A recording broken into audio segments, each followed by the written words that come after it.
And alhamdulillah, Allah subhanahu wa ta'ala revealed to us something called deen over 1,400 years ago.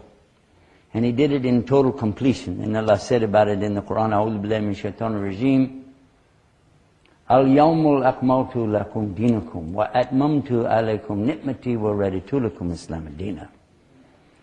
Most of you know this much better than me. But the English translation is what we want to talk about today. Because very frequently people use the wrong words or words that are not strong enough to convey the correct message. And Allah talks about this deen when He says, on this day have I perfected for you your deen, conferred upon you my biggest ni'mah, ni'mati, and have chosen for you to make aslama, to submit to Allah in Islam. The word deen doesn't mean religion. All the translations say that, but it doesn't mean just that. Religion's too small. And deen is much bigger than this. Deen is your way of life. Today, the word religion conveys a message to somebody. He thinks, oh, this is what you do on Sunday. Huh? If you're a Christian. Or something you do on Saturday, if you're Yahudi, if you're Jewish. It doesn't convey the correct message because deen is for everybody. Everybody has deen. May not be Allah's deen, but everybody has a deen. And Allah talks about, in the deen indallahi al-Islam. The only deen for Allah is what? Islam. The deen is to submit to Allah. Also Allah says, وَمَنْ يَبْتَغِي غَيْرُ الْإِسْلَامَ الدِّينَ فَلَا يُقْبَلَ مِنْهُ وَهُوَ فِي الْآخِرَةِ مِنَ الْخَاسِرِينَ. Clear? He is saying whoever wants deen other than the deen which He prescribes, he's not going to accept it. You can't make up your deen. Many people make up religions, by the way. They have a brand new religion just getting started right here in New Zealand. It's more of a joke than anything else. They call it the Jedi religion. Yeah. Some high-tech guys that don't want to believe in anything, they just started to come up with this idea called Jedi religion. I see some of you have heard of it. You know what I'm talking about. They have maybe 7,000 people already, this new religion called Jedi. They think that's funny. Many people take religion as a joke today. Allah warns us about this. Not to take the people who are making mockery of our deen, don't take them as your awliya. Very clear. Don't take these people as your intimates, because if you do, they won't fail in taking you away from the deen of Allah subhanahu wa ta'ala. Even when they want to joke around, you should tell them, look, your way is your way and my way is my way. Even when they came to Rasulullah sallallahu alaihi wasallam, pay attention. They went to him and offered him a deal. If you guys, meaning the Muslims, you will worship Al-Lat wal Al-Uzza, Al-Manat, their false gods that they had, their idols. You worship that for 1 year, and then we'll worship your God for 1 year. Okay, it's a good deal. Before he can open his mouth, before he makes any comment from himself, look what Allah subhanahu wa ta'ala tells him to say. Qul. I mean, Allah is telling him, say it. قُلْ يَا أَيُّهَا الْكَافِرُونَ لَا أَعْبُدُ مَا تَعْبُدُونَ وَلَا أَنْتُمْ عَابِدُونَ مَا أَعْبُدُ وَلَا أَنَا عَابِدٌ مَا عَبَدتُّمْ لَكُمْ دِينُكُمْ وَلِيَ دِينِ. Clear. Say, oh you who do what? They said disbelieve. Again, I'm going to tell you this word is bigger than that. If you just said disbeliever, you're not conveying a correct message. When Allah says kafir, this is something very heavy. A kafir is not just somebody who doesn't know. Somebody who doesn't know, you might say he doesn't believe, but he doesn't know. But kafir means he knows and he denies. Why? Because the word kafara doesn't just mean disbeliever. It means anything which is covered up. Even Allah makes kufr. You didn't know that? Yeah. When He covers and makes kafara over your itham and masiyah. When Allah covers it, it's called kafara, from the same root. And it's not a bad word unless the person is using it in a bad way. Because it also means, this word kafir, means a farmer, one who digs the ground, plants the seeds, and covers the seeds. In the same way that a farmer covers the seeds is what a person is doing when he becomes kafir. He knows the seeds are there, doesn't he? And he knows he's the one covering the seeds, doesn't he? He made the conscious choice to disbelieve or become kafir. One who covers the truth. The truth is there. The truth never changes.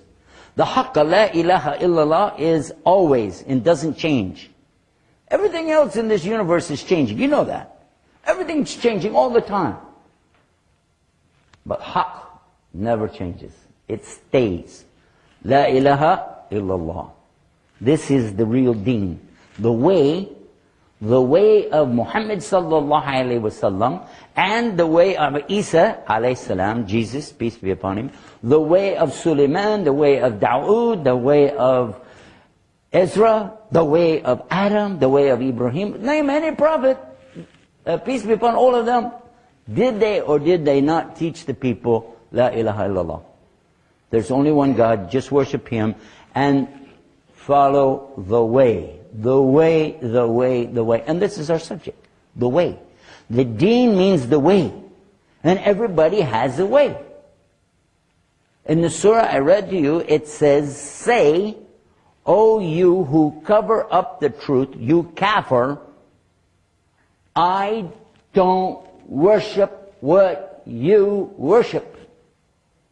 You don't worship what I worship. I'm never going to worship what you worship. You're never going to worship what I worship. To you, your way, and to me, my way. This can be said to somebody who is mulhid. Mulhid means somebody who doesn't believe anything. He's what? Atheist. You can call him also kafir. And you can also consider one who is atheist the same way. He has a way. He has a life, he does this, he does that. Some might be a vegetarian, he might be, a nice person, he's about environmentalists, and maybe he believes we came from monkeys, whatever. But he has a way. He has a deen.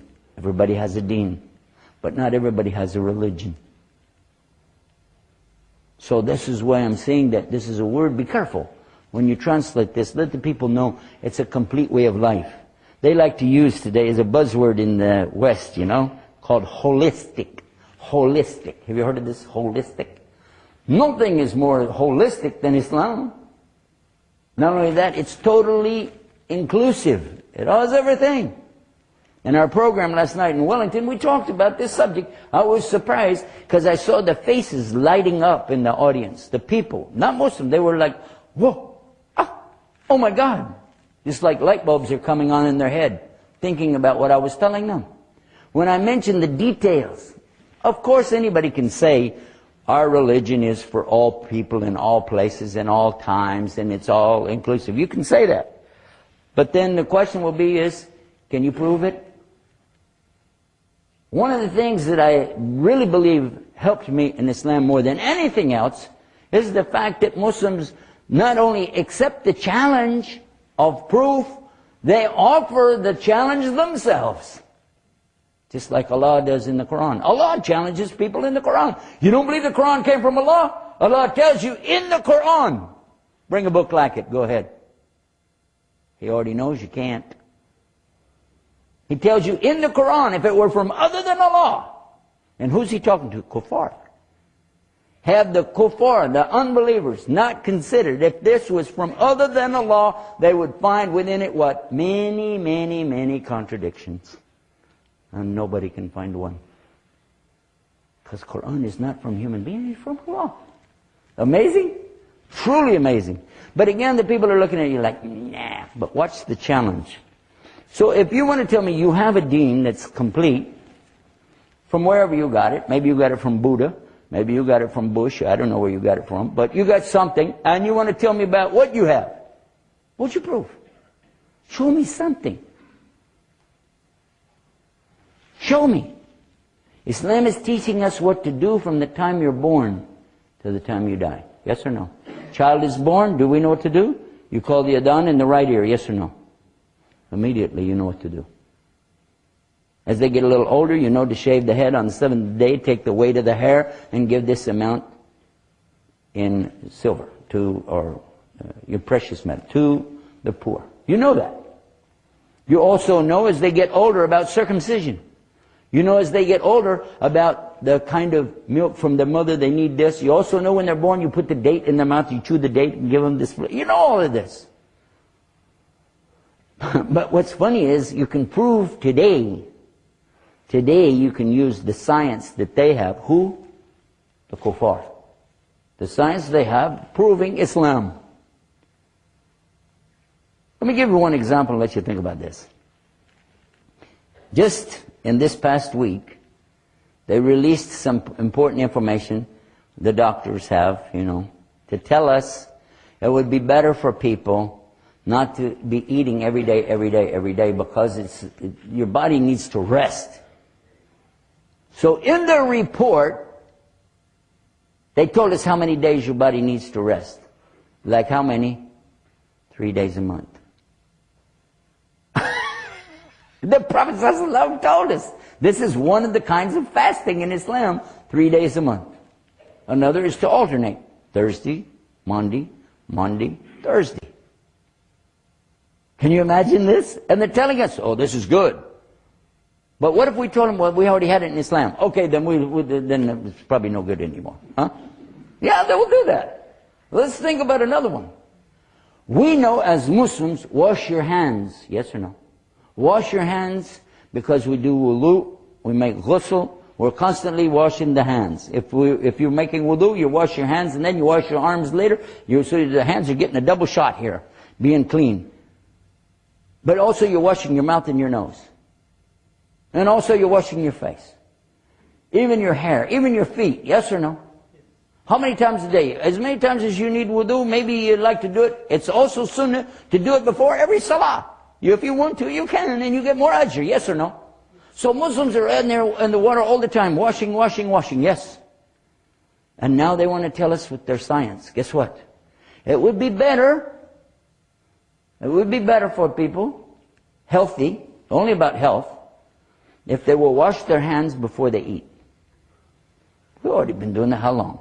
1400 years? They want to tell us that it's better that when they go to the bathroom to be real careful not to get any of the stuff on you. Huh?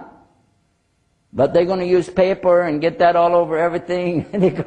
Muslims been taught 1400 years ago, use water, clean yourself properly, then wash your hands really good. Huh? And always eat with your right hand and always clean yourself with the left. Now when I said that part last night, there was one guy in the audience, he started laughing. Oh, that sounded backward. I said, eat with your right, clean with your left. He went, oh. And then when I started to explain, he froze. He didn't move. And at the end, he was like this, going, wow. Because I came to the point, what happened during you heard about the Black Plague, what they call the Dark Ages of Europe. At that time is when Spain was in its highest level of science. That's when the Muslims were in the best shape. You remember? I don't mean did you remember being there. I mean, do you recall? I'm not that old. But I want you to think about this just for a second and see how this sets. At that time, the Europeans had no knowledge of anything. They really were in the Dark Ages, especially in knowledge. They had no knowledge. They had no universities. They got that idea from Muslims in Spain. Even the black robe that the professors wear came from the professors in the ulama in the universities in Spain. And they still call them ulama today when they graduate. Only they mispronounce it and call them alumni. We didn't know that. We forgot our own deen, didn't we?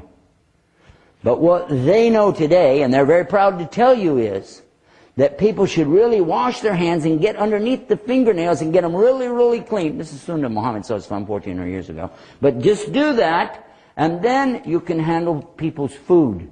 Especially in the fast food places. They have big sign up, wash your hands after the toilet. They want to be sure that, and for sure in the United States, they published it just a couple years ago, how many people are getting hepatitis B. which is spread by what? People who go to the bathroom and don't wash their hands, handle your food, you eat it, and you're sick as a dog. Just like that. And they said it, not me. I'm quoting what it said in the article. The people have to learn to wash their hands. We already know that. Do you want to tell us more about our deen? What else would you like to tell us? So one night I'm driving home, coming from a fundraiser, and I'm falling asleep. I can't keep my head up. My daughter reached over, turned the radio on, trying to keep me awake.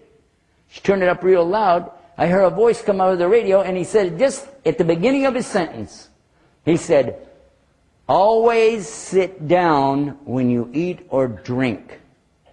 I went, huh? Jamaat Tabligh is in town? Because they're always telling you that. Never stand up when you eat or drink. I'm going, who is this talking?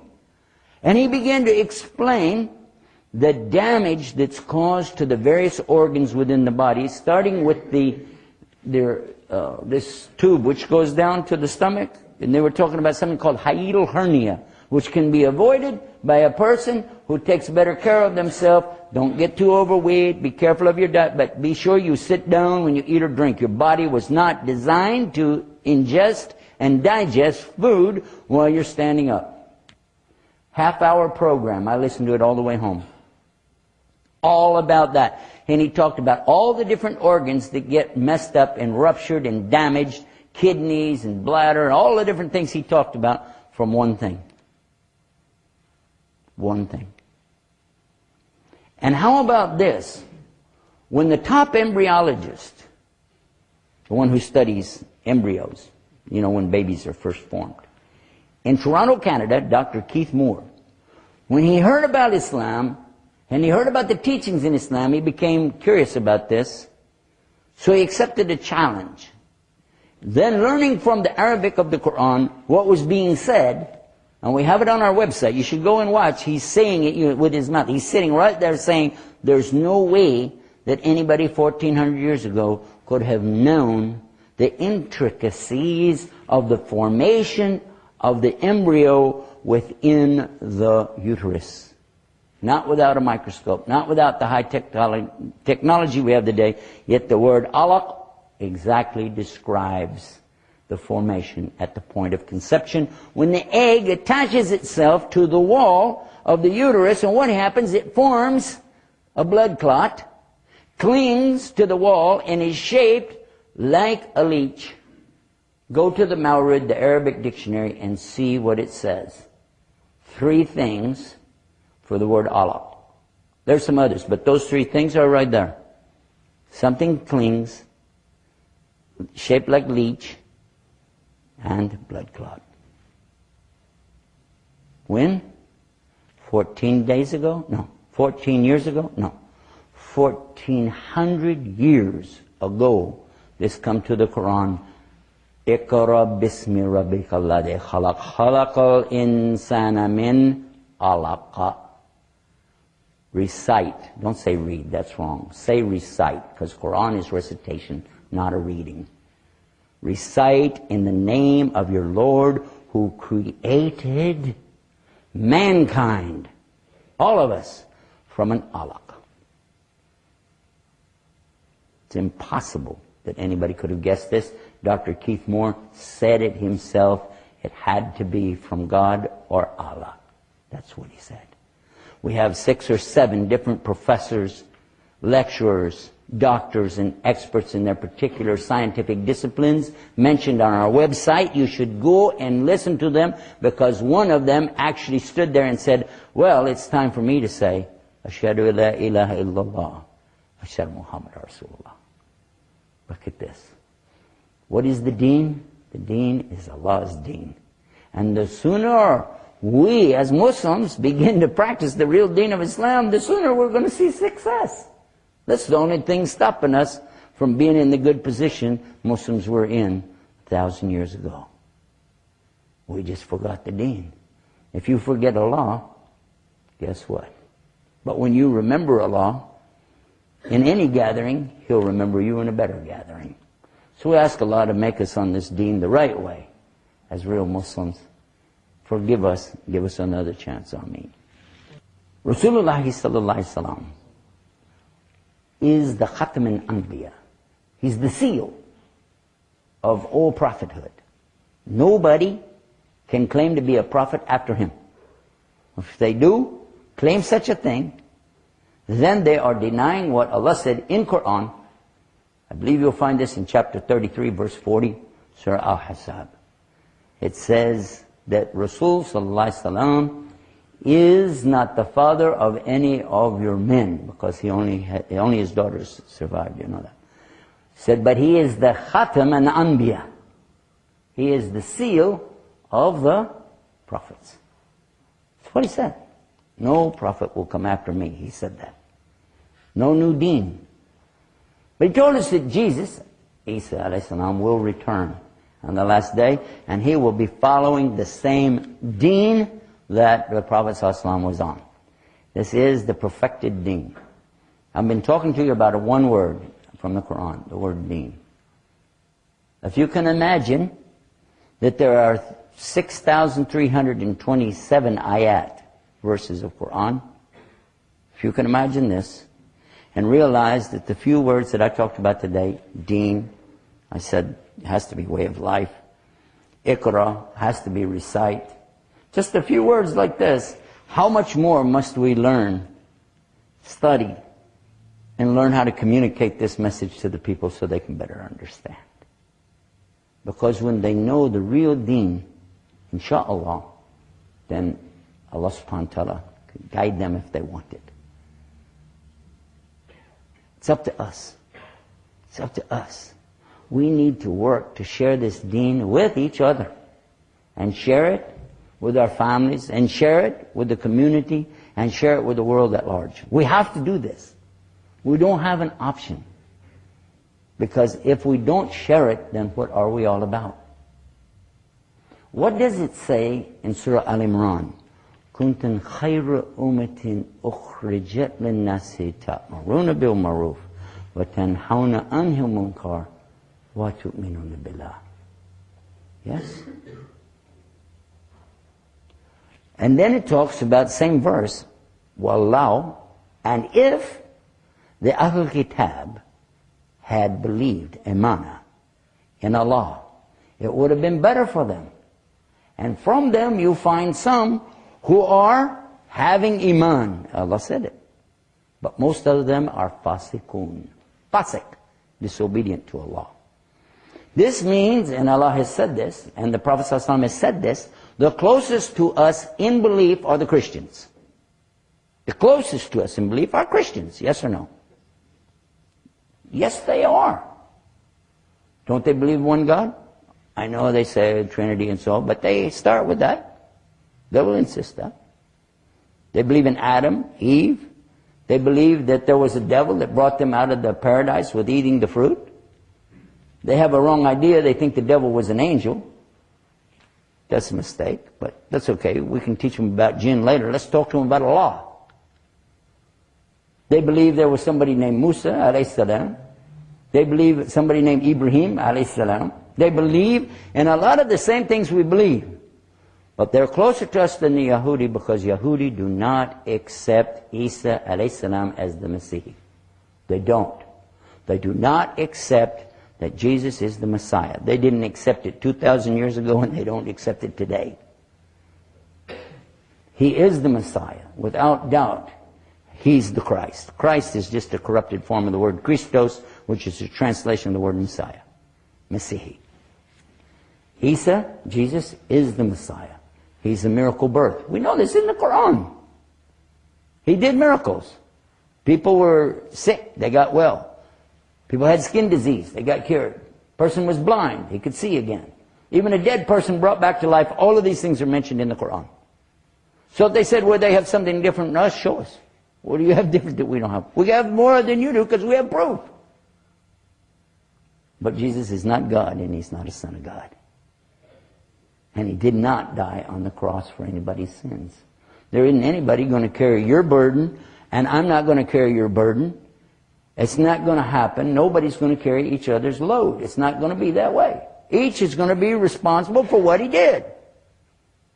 لا يكلف الله نفسا إلا وسعها لها ما كسبت وعليها maktasaba. Yes or no? It's very clear. I want us to work on the Christians, though, and be good with them, as Prophet ﷺ was good with them, and take care of them, and spend time with them, and sit with them, and open up with them, and share with, get them to come to the masjid, let them see. Don't try to convert them. That's up to Allah. If He wants somebody to be anything other than what they are, then that's up to Allah. But at least tell them the truth. And by the way, before I leave this minbar right here, I promised myself something that I would do in New Zealand. And if you don't like it, don't worry, I didn't do it for you anyway. I'm doing this for Allah. I want to mention what Allah mentioned in Surah Baqarah. He tells us, I think you'll find it in ayah 274, 276 in Baqarah. He declares harb. Be apprised of harb. Harb means what? War. Allah is declaring war on some people. And He said, and war from His messenger. Don't come and say, oh, I love the Prophet sallallahu alaihi wasallam. And then you go do this thing mentioned in this ayah because Prophet is declaring war on you too. What is the thing I'm talking about? What am I talking about? Yes, exactly. And He sallallahu alaihi wasallam told us in a beautiful hadith. This hadith is in, you're going to find this hadith in Sahih Bukhari. Inshallah. You look for it and you're going to be surprised when you read what it says. I think it's in volume 6, hadith number 494b. Check it out. I might make mistakes. I do that all the time. But in this hadith, He's talking about something that you should be very careful about. That there's going to be people who's going to come and make fatwa against what Allah has ordered. People will be saying it's okay for men to wear silk. People will say it's okay for men to wear gold. They will say it's okay for alcohol. They will say it is okay for musical instruments. Did you hear that? This is what He said, sallallahu alaihi wasallam. But brothers, we know also people have made fatwa against the very ayah talking about this riba. I heard about one, I just came from the Caribbean, by the way. I was over there for a big tour that we did. One person told them, he claimed he's alim, he claimed he's imam, and he told the people in this one island, don't worry about riba, you can go to the bank and borrow any money, it's okay. I give you my fatwa, and if there's any punishment, I'll take it on my back on the Day of Judgment. Don't worry, I'll take it for anybody. Go ahead. This, with the statement alone that he made at the end should make you wake up and go, A'udhu Billah. Not only I don't take fatwa from this guy, I don't even want him to show me to make wudu. In fact, I don't want to stand next to him in the salah, maybe lightning's going to hit him. You talk like this, you're going to take other people's sins. This is not even in our aqidah. But he said it. And of course, those who want to do it immediately ran out and went to the bank and played the game. But those who were guided by Allah said, no, that scares me even more. I'll just stay in a rent house. I've owned real estate more than you can imagine. I have nothing in real estate now. And I'm more happy today than I ever was before. You know why? Because I will need my real estate in the Jannah. That's what I need. Now, if you don't like what I just said, make dua for me that I can deliver it in a nicer way. But I'm still going to say it. I'm still going to say it because Allah said it. And Allah said this too in the Quran, very clear. It's in Surah Al-Isra, a beautiful surah, chapter 17 of Quran. وَقُلْ جَاءَ الْحَقِّ. And say, the truth has come, and it will destroy the falsehood. Verily, the truth always destroys this battle, this falsehood. دستورنا القرآن وديننا الإسلام أركانه الجليلة دعائم الفضيلة وهي الشهادتان كعيدة الإيمان والصوم والصلاة وحج والزكاة